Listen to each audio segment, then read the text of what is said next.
రాష్ట్రంలో కూటమి ప్రభుత్వం చేపడుతున్న అభివృద్ధి కార్యక్రమాలను అమెరికాలో ఐటీ పారిశ్రామికవేత్తలకు AP technology services chairman Mannava Mohana Krishna వివరించారు. న్యూజెర్సీలో ప్రభాసాంధ్ర ఐటీ పారిశ్రామికవేత్తలతో జరిగిన సమావేశంలో ఏపీలో పెట్టుబడులకు ఉన్న అవకాశాలపై ఆయన చర్చించారు. సీఎం చంద్రబాబు దార్శనికత, మంత్రి లోకేష్ చొరవతో ఆంధ్రప్రదేశ్ను టెక్నాలజీ రంగంలో ముందుకు తీసుకువెళ్లేందుకు ప్రభుత్వం ప్రణాళికాబద్దంగా పనిచేస్తోందన్నారు.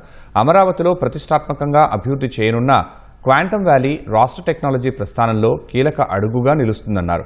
Quantum computing, AI, deep tech, పరిశోధన, ఆవిష్కరణల వంటి రంగాల్లో కొత్త అవకాశాలకు ఇది వేదికగా మారనుందన్నారు. అమరావతిని భవిష్యత్ టెక్నాలజీకి కేంద్రంగా అభివృద్ధి చేసే అవకాశం ముందుందని, క్వాంటమ్ వ్యాలీ ఈ ప్రయాణంలో కీలక భాగమని మోహన కృష్ణ తెలిపారు. అంతర్జాతీయ సంస్థలతో భాగస్వామ్యం, అమరావతి అభివృద్ధి, క్వాంటమ్ టెక్నాలజీ వంటి రంగాల్లో ప్రభుత్వం తీసుకుంటున్న చర్యలు ఏపీని పెట్టుబడులకు మరింత ఆకర్షణీయమైన గమ్యస్థానంగా మారుస్తున్నాయన్నారు. అమెరికాలో తెలుగు పారిశ్రామికవేత్తలు తమ వ్యాపార అనుభవాన్ని, పెట్టుబడులను రాష్ట్రంతో అనుసంధానం చేసుకోవాలని ఆయన కోరారు. పెట్టుబడిదారులకు ప్రభుత్వం అండగా ఉంటుందని తెలియజేశారు.